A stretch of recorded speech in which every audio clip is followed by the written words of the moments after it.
Bonjour à tous, merci d'être présents à notre première réunion investisseurs de l'année. Donc, meilleurs vœux d'abord à tous, beaucoup de bonheur dans cette année qui, on l'espère tous, sera moins difficile que 2021. Alors, l'avertissement légal traditionnel.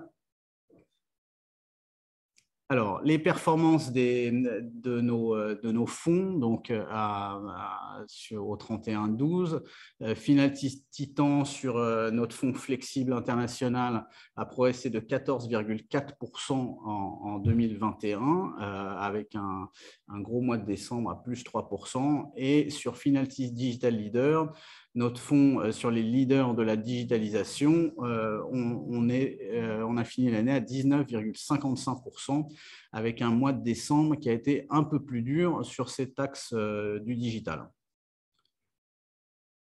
Pour ce qui est du début de l'année, donc vous avez vu qu'il y avait pas mal de volatilité sur ce début d'année. Donc Finaltis Titan arrive à afficher une performance positive grâce à, je dirais, des thématiques très, très variées. C'est plus compliqué sur Digital Leader puisque le secteur qui sous-performe en ce début d'année sont les valeurs digitales et le Nasdaq, comme vous l'avez constaté. Alors, pour ce qui est de Titan, on est sur un fonds qui est aujourd'hui référencé dans la catégorie allocation flexible monde chez Cantalis, qui comprend 1272 fonds. 38 fonds de plus se sont ajoutés au mois de décembre. Le fonds surperforme sur à peu près toutes les périodes. En 5 ans cumulés, la performance est de 16,46% supérieure à l'échantillon, 2,61% par an. Et si on regarde la slide suivante, vous verrez qu'on est sur cette slide-là, vous pouvez constater que le fonds, et c'est notre objectif, s'inscrit de manière consistante dans le premier quartile. Donc maintenant, on a pas mal de profondeur sur ce fonds qui a été lancé en 2015, qui a connu des marchés haussiers, baissiers, des marchés qui adoraient les valeurs de croissance ou qui les détestaient. Et donc, ce qui nous intéresse, nous, dans Finaltis Titan, c'est de vous apporter de la consistance dans la durée, avec un positionnement premier quartile sur ce très large échantillon de près de 1300 fonds.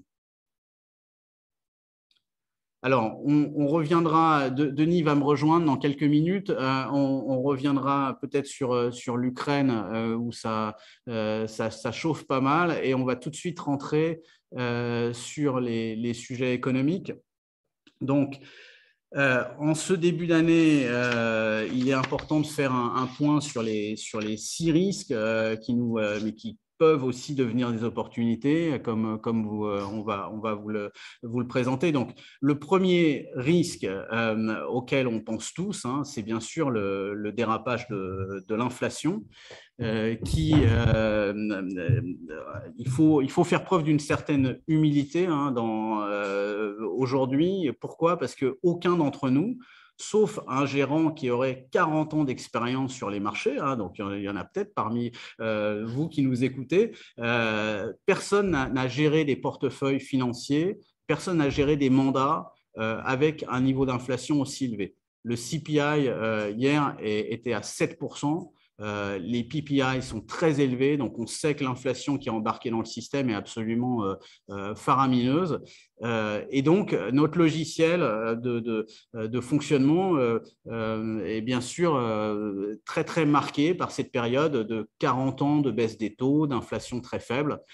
Aujourd'hui, ce qui se met en place aux États-Unis doit être regardé avec la plus grande attention. Pourquoi? Parce que c'est toujours dans les boucles prix-salaire qu'on a des dérapages inflationnistes très violents. Dans les années 70, vous savez que l'inflation est montée presque à 20%. La dynamique, elle est très claire. C'est les prix augmentent, les salariés demandent à leur patron d'être augmentés. Les salaires augmentent, bien sûr, cet argent, il faut bien qu'il vienne de quelque part. Donc, la société qui a augmenté ses salariés va augmenter ses prix. Et les salariés disent, mon niveau de vie baisse, les prix augmentent et demandent à son employeur un peu plus d'argent. Et c'est comme ça qu'on peut avoir une inflation qui dérape durablement.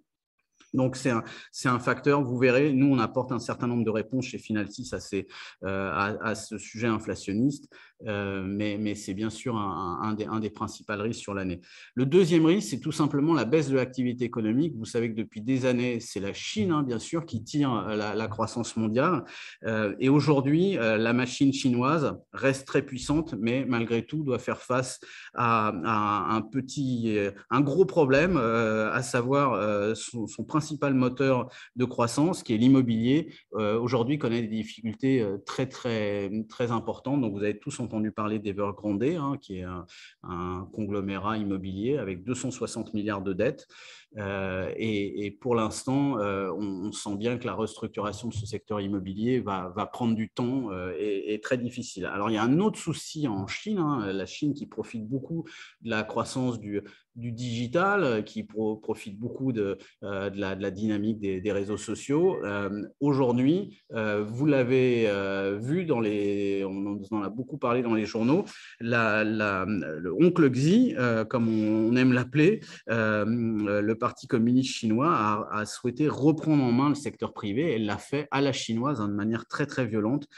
Donc, les académias locaux, toutes ces sociétés qui avaient prospéré sur Internet pour faire du soutien scolaire, sont passés du jour au lendemain de sociétés privées à des associations à but non lucratif, avec l'effondrement, vous imaginez, qui s'en est suivi en bourse. Les réseaux sociaux ont été repris en main.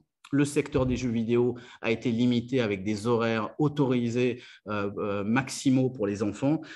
Et de l'autre côté, à Wall Street, bien entendu, les sociétés chinoises cotées à Wall Street sont aussi sous la pression de la législation américaine qui leur impose un certain nombre de contraintes. Voilà, ça c'est le deuxième risque.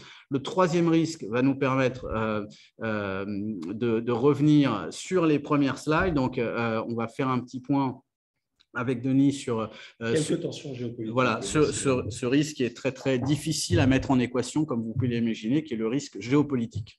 Merci Bruno. Bonjour, merci de nous suivre aujourd'hui. Meilleurs vœux pour 2022 et je vous prie de m'excuser pour ce retard très particulier.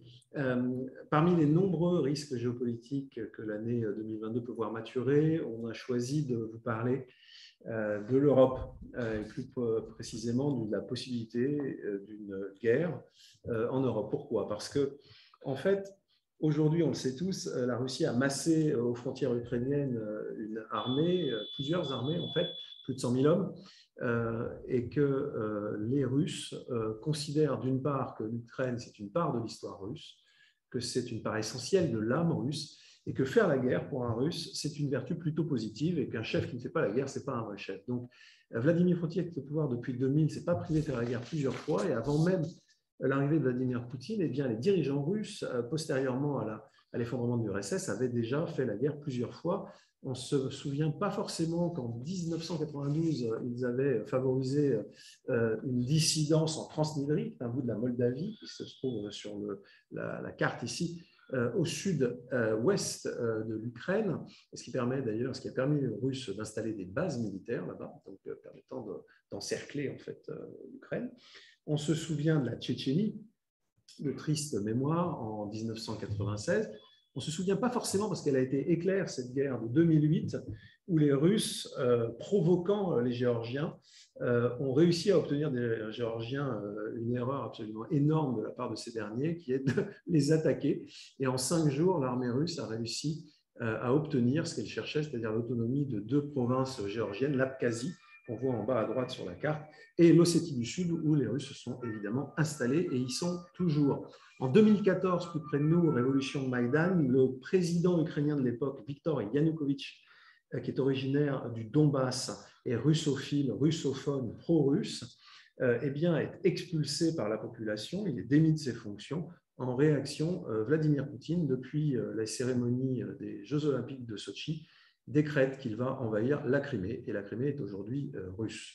et évidemment avec des soldats russes implantés en Crimée. Et au même moment, la même année, dans le Donbass, Vladimir Poutine finance, arme et incite des milices séparatistes à se rebeller, ce qu'elles font contre l'État central ukrainien, et on en est à ce jour encore, car c'est une guerre qui continue, à 13 000 morts.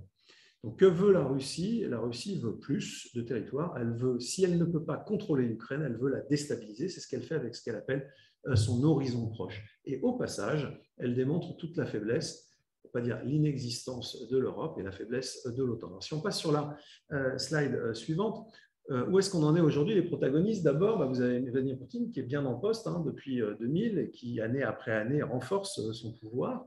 Et il est très, très fidèlement assisté par les deux Sergueï. Sur la gauche, donc Sergueï Lavrov, son ministre des Affaires étrangères depuis 2004, un homme très, très expérimenté, très ferme, au vocabulaire particulièrement parfois peu châtié.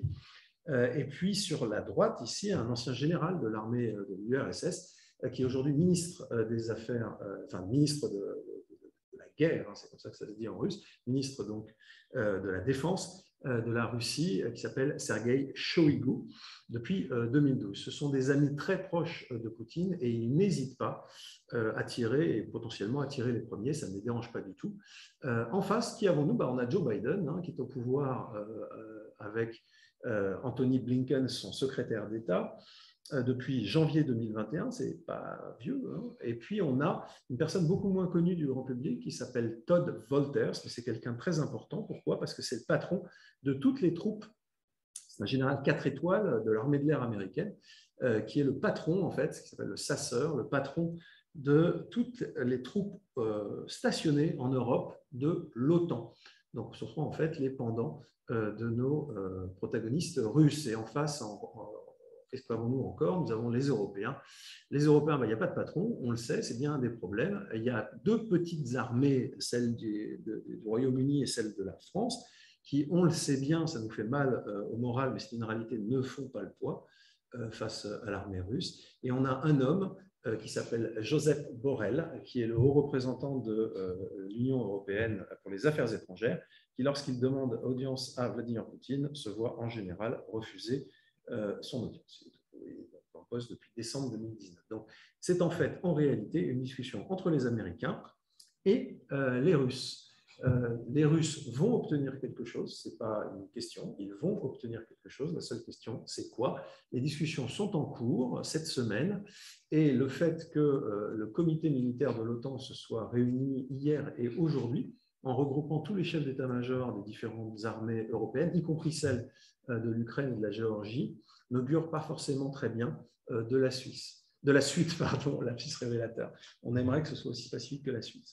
Mais en l'occurrence, on va avoir soit un conflit, et à tout le moins, on va avoir des concessions, il faut s'y préparer, parce que les Russes ne reculeront pas. Ils ne peuvent plus reculer, ils préparent d'ailleurs leur population éventuellement à une guerre chaude. Voilà, alors si on revient... On va revenir sur les risques. Voilà, alors, tension géopolitique, on vous en a parlé. Alors là, c'est un focus qu'a fait Denis sur l'Ukraine. Bien sûr, on pourrait vous parler de Taïwan, on le fera peut-être la prochaine fois. Il y a pas mal de points chauds aujourd'hui sur notre planète. Et le pendant de ce qu'on vous a dit sur l'inflation, c'est bien sûr les risques de krach obligataire. Donc, vous avez tous vu que le ton des banques centrales a changé très, très significativement. Certaines, comme la Bank of England, sont même passées à l'action avec une hausse de taux en décembre qui n'était pas vraiment attendue par les opérateurs. Il faut dire que pour les banques centrales, ça devient beaucoup plus difficile de justifier leur action très accommodante avec justement cette envolée de l'inflation. Et donc, on rentre vraiment dans une zone dangereuse où la moindre erreur de politique monétaire pourra avoir des conséquences sur les marchés assez importantes. Donc, l'humilité qu'on doit avoir, c'est que, bien entendu, personne aujourd'hui, ou très peu de gérants actifs sur les marchés ont géré avec une obligation une inflation à 2 chiffres. Et c'est à peu près ce qui va nous arriver. La grosse difficulté aujourd'hui, et pourquoi on parle d'un risque de krach obligataire, c'est que Il y a des pays qui ont des programmes d'émissions énormes sur l'année à venir et que malheureusement, des acheteurs, il n'y en a plus. Donc, il n'y a plus d'acheteurs finaux pour la dette française ou la dette italienne aujourd'hui. Plus d'institutions financières, compagnies d'assurance qui ont la taille pour absorber le programme d'émission. Et puis, par ailleurs, il y a la BCE, bien sûr, qui nous annonce la fin de son programme d'achat ou en tout cas un très fort ralentissement de son programme d'achat. Donc, la question, elle est brutale, elle est compliquée, c'est comment, à qui on va bien pouvoir vendre 260 milliards d'euros d'obligations, qui est le programme d'émission français cette année, et 320 milliards d'obligations, qui est le programme d'émission italien cette année. Alors, les Allemands, ils n'émettent rien du tout, mais bon, voilà, c'est des années de bonne gestion budgétaire qui font qu'ils n'ont pas ce genre de problème. Et aujourd'hui, bien entendu, avec les montants qu'on vous décrit là, le risque de fragmentation de la zone euro est un risque qui peut revenir au premier plan. Alors, sur les aléas sanitaires, on va passer assez vite, puisque le Covid, nous, Denis et moi, on ne sait pas ce que ça va donner. Au Micron, Père Macron, et voilà, malheureusement, on n'a pas beaucoup on n'a pas de visibilité beaucoup. Alors oui, merci de me parler du président Macron parce que, bien entendu, 260 milliards d'émissions dans une année électorale, c'est une difficulté supplémentaire, bien sûr, pour l'agence France Trésor pour aller placer tout ce papier. Alors, ce qu'on peut dire quand même, c'est que les chaînes d'approvisionnement se remettaient tout juste des difficultés liées à la pandémie. Et que là, on retombe dans une phase un peu difficile, aiguë de la pandémie. Et donc, bien sûr, les secteurs de l'auto, de la construction, des semi-conducteurs ont beaucoup souffert. Mais si on repartait dans un cycle de perturbation des chaînes d'approvisionnement, bien sûr, d'autres secteurs pourraient être touchés. Le dernier point, c'est la crise énergétique. Comme si les aléas sanitaires ne suffisaient pas, les sociétés sont soumises à un contexte énergétique très compliqué. Pourquoi? Un prix de l'électricité qui a beaucoup monté, un prix du pétrole qui a beaucoup monté, un prix du gaz, ça n'a pas échappé au président Poutine, avec un pic pour le gaz naturel à 180 € le mégawatt atteint en novembre. Donc, bien sûr, en période hivernale, c'est encore plus délicat. Donc, on espère que ça va ralentir, mais on sait qu'on est passé durablement dans des prix de l'énergie plus tendus. Bien sûr, ça augmente les prix du shipping, qui sont les tankers étant des grands, les grandes compagnies de shipping et bien sûr consommant beaucoup d'énergie. Et puis, si les métaux ne sont pas au bon endroit sur la planète, ça gêne la croissance. Et puisqu'on parle de métaux, bien sûr, ce prix de l'énergie a un impact considérable sur la production de certains métaux qui sont très énergivores, en particulier l'aluminium, le magnésium et le zinc, qui sont absolument indispensables, je dirais, à la croissance. Et comme si tout ça ne suffisait pas, bien sûr, il y a la grande vague de l'ESG qui fait que de moins en moins de gérants, d'investisseurs souhaitent allouer sur ces secteurs, bien sûr, qui ne sont pas toujours très bien notés d'un point de vue ESG. Donc ça aussi, c'est un facteur de hausse des prix de l'énergie. Alors, désolé d'avoir commencé par tous ces risques. La bonne nouvelle, c'est qu'il y a des moyens d'y répondre. D'abord, le risque inflationniste. La manière la plus simple d'y répondre, c'est bien sûr d'aller sur des sociétés qui sont dotées d'un très fort pricing power. Donc, deux exemples de sociétés qui sont au cœur de nos portefeuilles. Medtronic est le leader mondial du pacemaker, une société énorme, c'est plus gros que Total, pour vous donner un ordre de grandeur.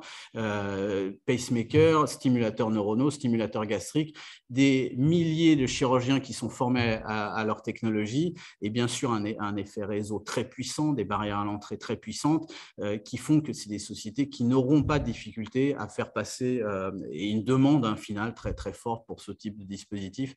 Ils n'auront pas de mal à faire passer leur hausse de prix. On peut prendre un autre exemple qu'on connaît tous, Microsoft. 99% des sociétés dans le monde ne pourraient pas démarrer leur journée sans Microsoft. Donc, vous imaginez que si Satya Nadella nous appelle, on parlera de lui d'ailleurs un peu plus tard dans cette présentation, en nous disant Office 365, ça passe de 10 € par salarié à 11 € par salarié, et ben, on n'aura pas trop d'autre choix que de payer. Ce sont des sociétés qui devraient, qui en plus ont un bilan très solide, ce qui améliore en plus leur résilience dans un cadre inflationniste. Donc la baisse de l'activité économique, vous savez que traditionnellement chez Finaltis, on privilégie des sociétés qui sont assez peu dépendantes du cycle économique. Il y a toujours une dépendance à la marge, mais le fait de ne pas investir dans des secteurs ultra cycliques protège nos portefeuilles et nos clients au cas où il y aura un ralentissement économique. Donc les tensions géopolitiques, là, malheureusement, à part acheter des puts très en dehors de la monnaie pour faire face à une crise qui viendrait de Taïwan, du Kazakhstan, d'Ukraine ou d'ailleurs, ou de Corée du Nord, il n'y a pas beaucoup de solutions. La diversification et encore une fois être sur des sociétés très solides. La réponse au krach obligataire, pour nous, elle est très simple. C'est tout simplement d'être sur des sociétés qui sont des sociétés qui émettent sur les marchés obligataires en investment grade, donc des sociétés très, très bien notées. Johnson & Johnson est AAA, elle est au cœur de nos portefeuilles, Microsoft aussi, Apple vient d'être upgradé AAA par Moody's, pas encore par Standard & Poor's. Voilà, il n'y a que du bon crédit. Finaltis est une boîte qui fait essentiellement des actions, et pourtant il n'y a que du bon crédit chez Finaltis. Voilà, on a beaucoup de, même si on ne fait pas d'obligations directes, on a beaucoup de respect pour la méthodologie des obligataires. Le risque sanitaire, là aussi, il faut se creuser un peu la tête. L'assurance de portefeuille, ça peut être utile. Et puis, il faut aussi trouver des sociétés qui sont capables de survivre dans un monde reopen ou dans un monde stay at home. Je pense à un titre comme Netflix. Netflix, quand on est tous à la maison, on regarde des séries Netflix. Et puis, quand ça réouvre, Netflix peut relancer son programme de production. Vous savez qu'ils vont investir 17 milliards de dollars, c'est absolument faramineux cette année pour des nouvelles séries. Mais bien sûr, quand il y a des confinements, c'est plus dur de produire. Donc, Netflix est typiquement le type de société qui arrive à survivre dans des environnements sanitaires très, très divers. Et enfin, sur la crise énergétique, vous savez que chez Finaltis, on évite beaucoup, le plus possible, tout ce qui est utilities, toutes les sociétés qui sont très dépendantes du prix de l'énergie. Pourquoi ? Parce que le consommateur, le gilet jaune, je pourrais dire, va être en très grande souffrance avec l'inflation qui se présente. Et bien entendu, la ligne de plus grande pente, c'est que les États, les députés, les sénateurs vont dire à EDF, à Engie, etc., vous savez quoi, les prix, c'est nous qui les administrons, donc vous les montrez quand on donnera l'autorisation. Et nous, on aime bien que le patron de la société, ça ne soit pas un sénateur, mais que ça soit le CEO en titre. C'est beaucoup plus facile d'investir dans ces conditions-là. Voilà, alors un petit point sur la création monétaire. Donc nous, on ne vous annonce pas de catastrophe à court terme. On pense que de toute façon, on est parti dans un cycle de création monétaire tellement violent qu'il ne pourra pas s'arrêter du jour au lendemain. La Fed a imprimé 7 trilliards de dollars l'année dernière. C'est un chiffre complètement fou. Je dirais que c'est Apple, plus Microsoft, plus Tesla. Voilà. Le problème, c'est que la Fed, je vous le rappelle, ne produit aucun service. Ne vend aucun produit. Alors, il y a peut-être un gift shop à la Fed où on peut avoir des petites statuettes de Jerome Powell, mais ça ne fait pas 7 trilliards de dollars. Donc, cet argent, c'est très dur à imaginer, mais il est créé ex nihilo. Voilà, c'est vraiment de l'argent qui est imprimé. Donc, chaque seconde, imaginez une imprimante qui imprime plus de 2000 billets de 100 dollars. Voilà. Et la conséquence, elle est très claire, c'est qu'aujourd'hui, 60% de la dette fédérale américaine est détenue par la Fed. Les créateurs de la Fed en 1913 avaient pensé à ce problème. Ils avaient interdit la détention par la Fed de dette fédérale en 1935. Pourquoi ? Parce que bien sûr, quand vous n'arrivez pas à équilibrer votre budget, c'est un peu facile d'appeler Jérôme Powell pour lui demander de l'argent. Donc voilà, une petite blague sur le rebranding de la Fed qui devient une imprimante. Bon, c'est des blagues de gérants de portefeuille, c'est pas très drôle, mais bon, ça nous amuse quand même. Voilà. Et donc, bien sûr, cette slide, vous la connaissez, on vous la met tous les mois au cœur des portefeuilles, compte tenu en plus des risques dont on vous a parlé pour 2022. Il nous semble raisonnable d'être sur des sociétés ultra, hyper solides, indisruptables, régulières, etc., etc. Alors, traditionnellement, chaque mois, on aime à couvrir au moins un exemple illustrant un thème autour d'une des 6 plateformes technologiques qui, de notre point de vue, révolutionnent le monde et sont autant de facteurs de surcroissance sur lesquels on aime à investir, que ce soit dans les valeurs titans, qui permettent à ces valeurs titans de continuer à croître, ou dans les valeurs digitales, qui permettent à ces valeurs de soit disrupter, soit réinventer ou inventer purement et simplement un nouveau secteur. Voilà, alors là, on a choisi un exemple qui peut être un peu effrayant, c'est autour de l'intelligence artificielle, puisqu'on a tout à fait officiellement, le 26 décembre dernier, eu l'annonce de la mise en service d'un procureur intelligence artificielle. Alors, il y avait un film qui date de 2002 qui nous annonçait en fait une intelligence artificielle au niveau de la police et de la justice pour 2054, c'est un film de Spielberg. La Chine en fait le fait en réalité déjà avec un système qui s'appelle le système 206 depuis 2016. Jusqu'à présent, ce système, c'était une aide, c'était une intelligence artificielle qui aidait les procureurs à voir clair, les aidait à mieux estimer et à qualifier les délits et crimes auxquels ils étaient confrontés. Mais depuis la fin décembre, eh bien, dans le district de Pudong, Shanghai Pudong, on a la nouvelle version de ce logiciel qui, purement et simplement, remplace les procureurs et leur permet de tracer 8 des plus grands délits, des délits les plus classiques qui existent en Chine.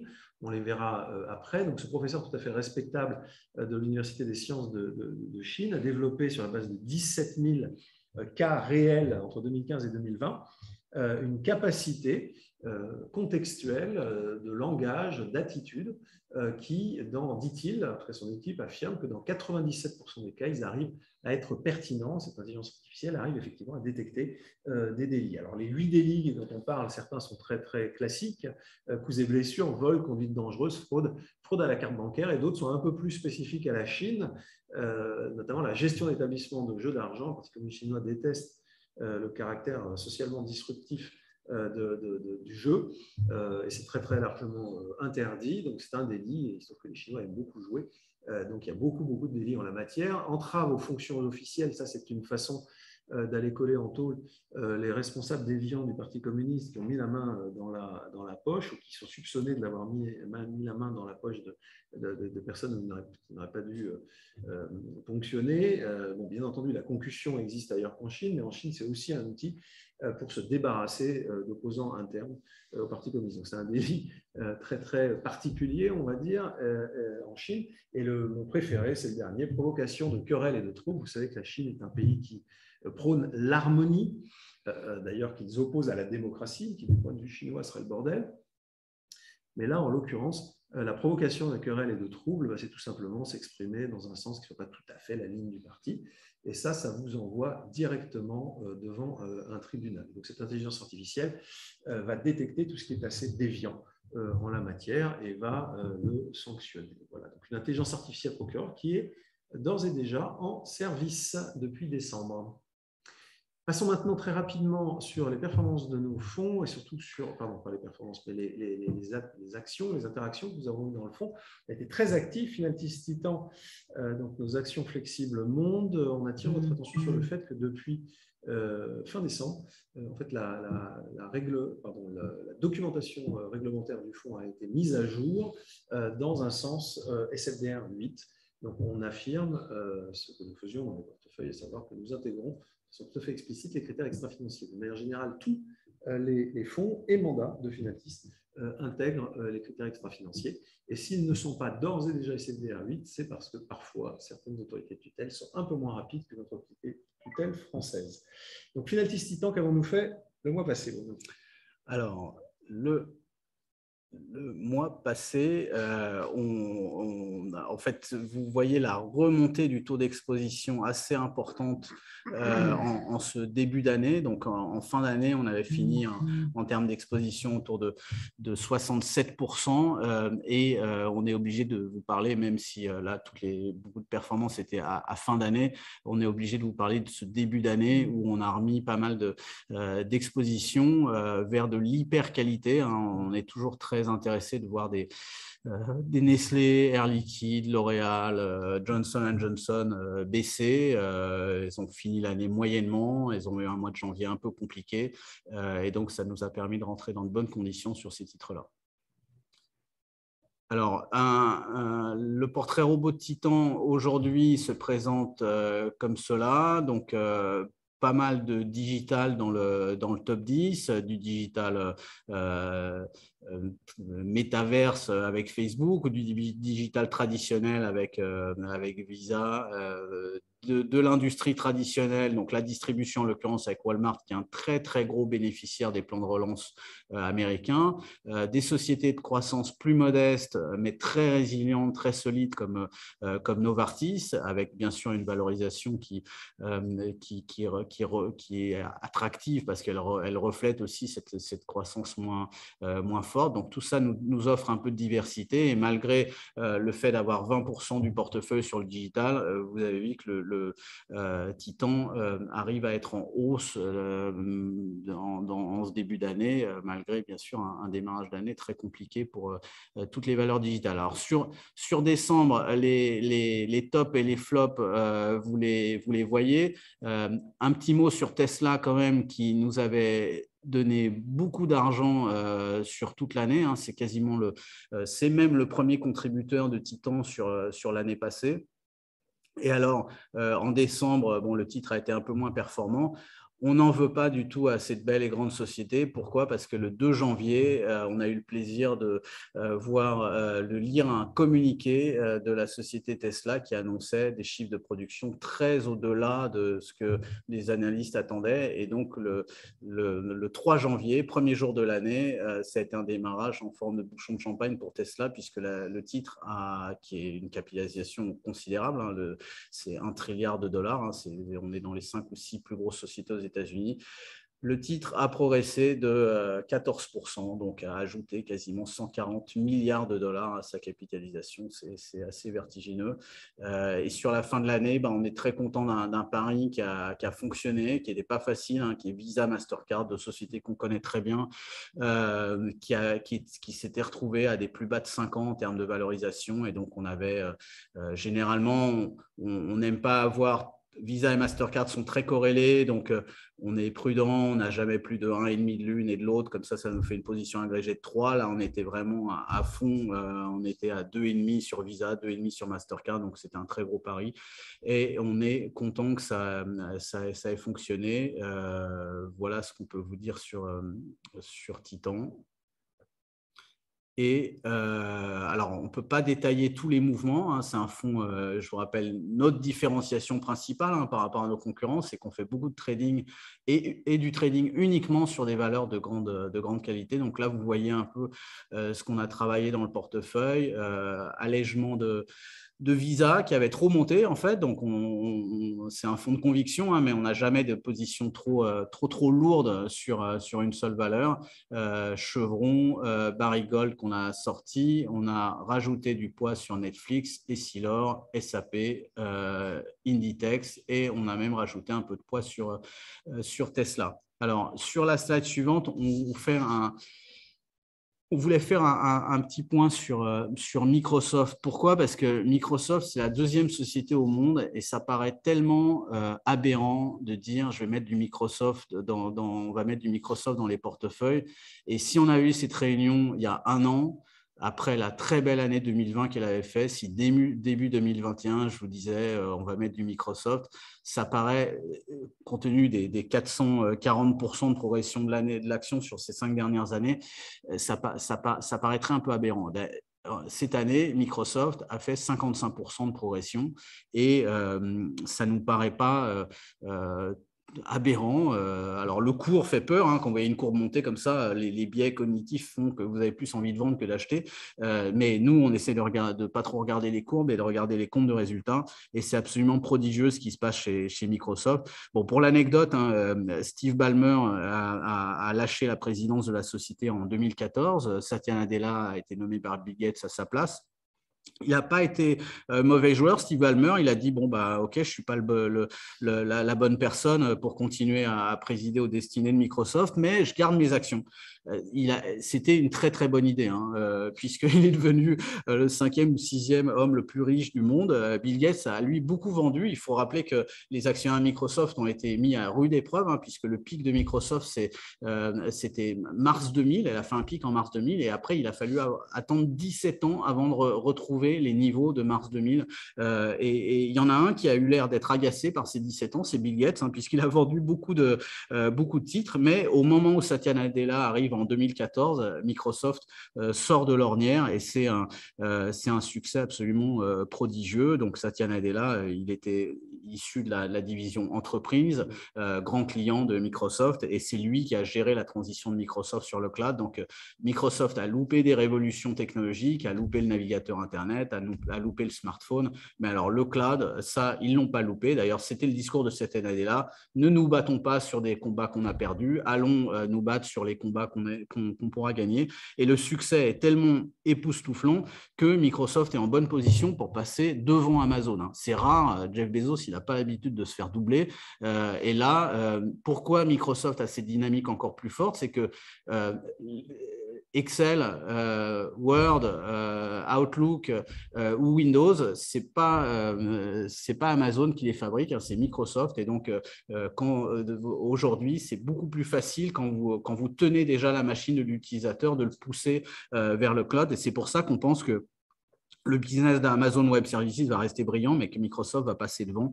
Voilà, donc le bénéfice par action pourrait croître de 25% en 2022, ce qui veut dire qu'une société dont le BPA croît de 25%, normalement, elle monte. Si vous rajoutez à ça des programmes de rachat de titres très agressifs sur l'année à venir, des acquisitions qui sont plutôt bien vues, hein, LinkedIn, GitHub, et il y en a peut-être quelques-unes d'autres dans les tuyaux. Voilà, nous, on est assez optimistes sur Microsoft pour 2022.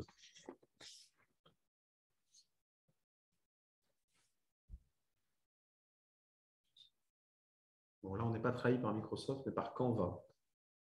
Donc, alors, on va continuer. Donc, je crois qu'après ça, on passait à Digital Leader. Donc le fonds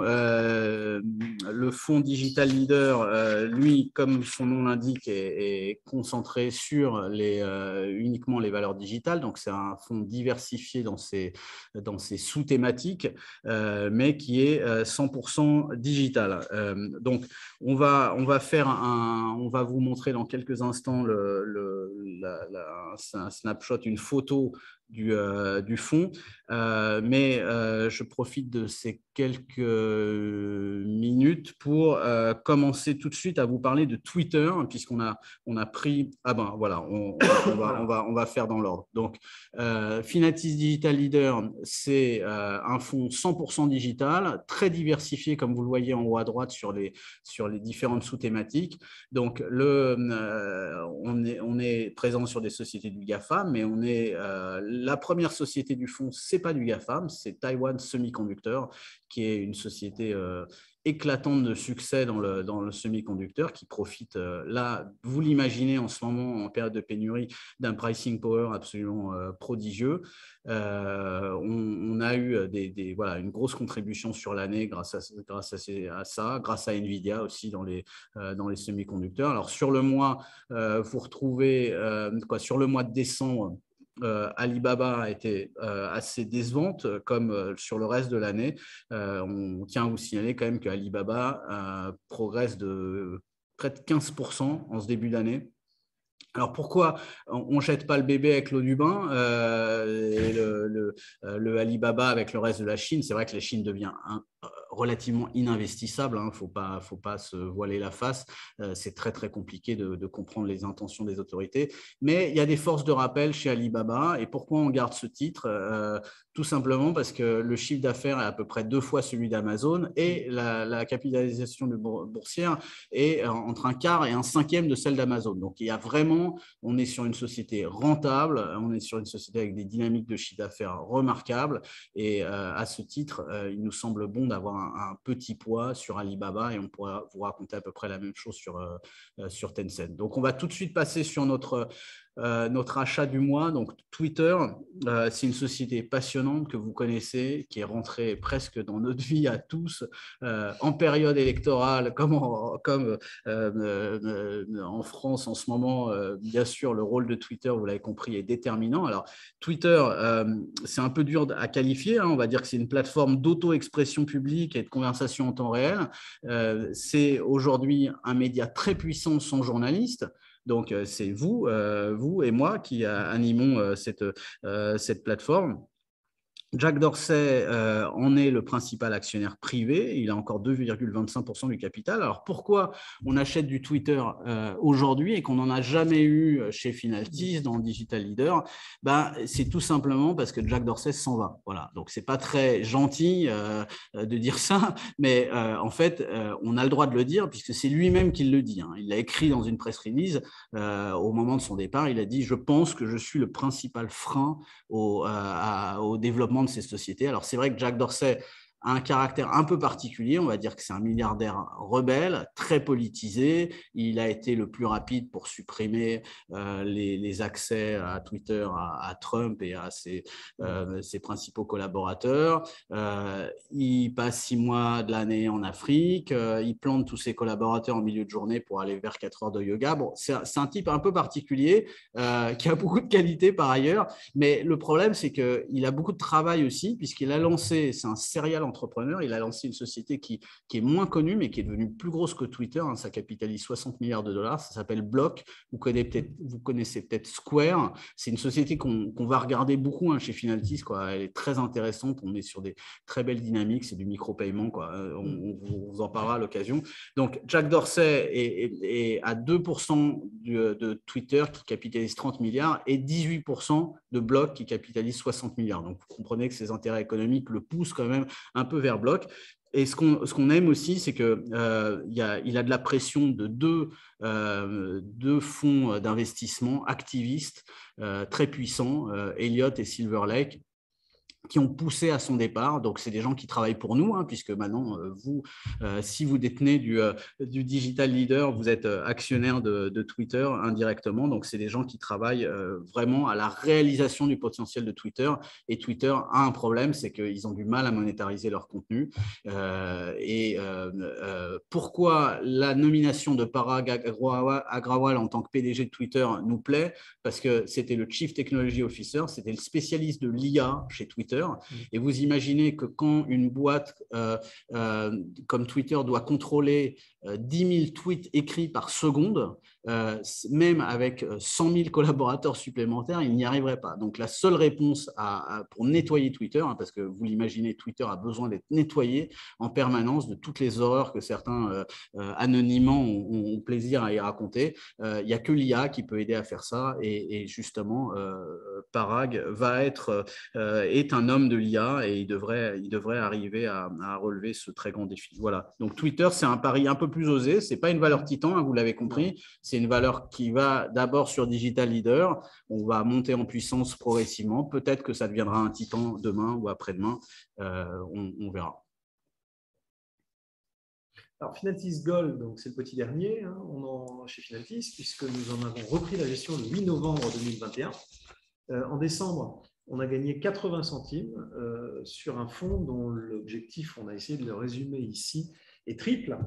C'est d'être avant tout un support patrimonial d'investissement, offrant un meilleur couple rendement-risque que la catégorie des fonds de minières aurifères. La catégorie des minières aurifères, c'est une catégorie étroite. Pourquoi? Parce que les minières aurifères, c'est en capitalisation, c'est assez petit, et puis c'est très spécifique. Leur couple rendement-risque, du fait de l'activité, et il faut le dire historiquement, d'une gestion assez médiocre de ces entreprises, est quand même très mauvais. Le couple rendement-risque, historiquement, n'est pas bon, et donc notre objectif, c'est de faire quelque chose qui, dans un secteur qui s'est considérablement purgé de ces pratiques historiques qui n'étaient pas toujours très bonnes, d'aller chercher des entreprises qui sont bien gérées et qui peuvent, dans un portefeuille relativement bien diversifié, offrir un profil patrimonial. Notre deuxième objectif, c'est de transformer un métal qui est inerte. Vous mettez d'or, il n'y a pas de dividende, il n'y a pas de revenus, en quelque chose qui soit un investissement de plus de rendement grâce à ces entreprises bien gérées qui versent des rendements substantiels. Et puis enfin, on cherche avant tout, avant de sélectionner de bonnes mines d'or, on cherche à éviter les très mauvaises et on cherche à éliminer les risques spécifiques de toute nature, qu'ils soient financiers ou extra-financiers. Alors, dans l'extra-financier sur l'or, vient immédiatement à l'esprit la possibilité d'intervenir dans des pays pas très regardants, on va dire, sur les droits humains ou pas très regardants sur les politiques environnementales, et donc avec également, pour compiler le tout, des pratiques de gouvernance qui sont juste détestables. Donc toutes ces sociétés-là, on les exclut.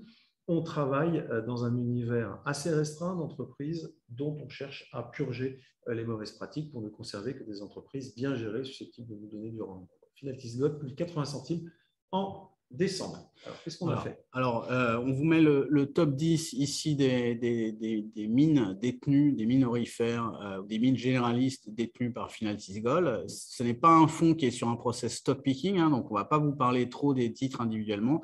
On a un process de scoring, hein, qui vise à éliminer les mines les plus fragiles et, comme le disait Denis, les juridictions les plus fragiles. Donc, vous pouvez voir que le fonds est très surexposé au Canada, aux États-Unis, à la Grande-Bretagne, à l'Australie, qui sont les juridictions dans lesquelles on pense que l'actionnaire est le mieux respecté, le mieux protégé. Voilà, donc c'est un fonds de minières aurifères qui a pris le problème sous l'angle de la sinistralité, du risque, et en se concentrant sur des mines d'or les moins risquées, dans les juridictions les moins risquées, avec les bilans les moins risqués, on pense être capable de faire très très bien dans cette classe d'actifs. Et là, vous voyez Finaltis Gold face à l'once d'or. Donc, on s'ennuie un peu, hein, pour être franc, hein, puisqu'on s'ennuie sur l'once d'or qui yoyote entre 1750 et voilà, avait fait un petit pic à 2000 au milieu de l'année 21 pour ensuite redescendre. Et on s'ennuie sur Finaltis Gold. Là, on a l'impression que les deux se tiennent la main pour toujours. En fait, ce n'est pas du tout comme ça que ça marche, puisque les mines d'or ont un levier opérationnel très important et qu'à partir du moment où l'or dépassera un certain seuil, 1900, 2000, 2100 dollars l'once, là, il y aura un effet démultiplicateur, bien sûr, sur les mines d'or qui sont des mines d'or qui arrivent à couvrir leurs coûts, hein, et à être profitables déjà à ces niveaux d'once d'or. Pourquoi nous, on pense que l'once d'or pourrait monter? Ce n'est pas un raisonnement très sophistiqué, hein, je vous le concède. C'est qu'il y a eu une création monétaire absolument faramineuse ces 12 dernières années, et l'once d'or vaut exactement le même prix qu'en 2011, c'est-à-dire moins de 2000 dollars l'once, alors que le bilan de la Fed a été multiplié par 4, la BCE c'est pareil, la BOJ, la BOE, etc. Donc, ça ne nous paraîtrait pas totalement absurde. On sait que c'est beaucoup moins hype, beaucoup moins à la mode que les cryptos, mais en termes de store of wealth, réserve de valeur, ça nous paraît faire du sens, comme ça a fait du sens dans l'investissement depuis, on va dire, 1000 ans. Voilà. En fait, les gens n'ont jamais été vraiment déçus par l'or à partir du moment où on prend un peu de hauteur et sur longue période. Voilà, on en a terminé, Bruno et moi, pour cette présentation mensuelle. On a été très bavard, elle a été un peu moins structurée que d'habitude, et on a été un peu trahi par Canva, mais on a fini par y arriver, certes pas dans les délais impartis. On prie de nous en excuser, on espère que ça vous a intéressé. On est bien entendu toute l'équipe à votre disposition pour répondre à toute question, toute interrogation auxquelles on pourrait avoir une réponse. Et si on n'a pas de réponse, comme d'habitude chez Finaltis, on préfère se taire. Voilà. Donc, à bientôt. Merci de votre attention et très bonne année 2022 encore à vous tous. Merci, à bientôt. Merci.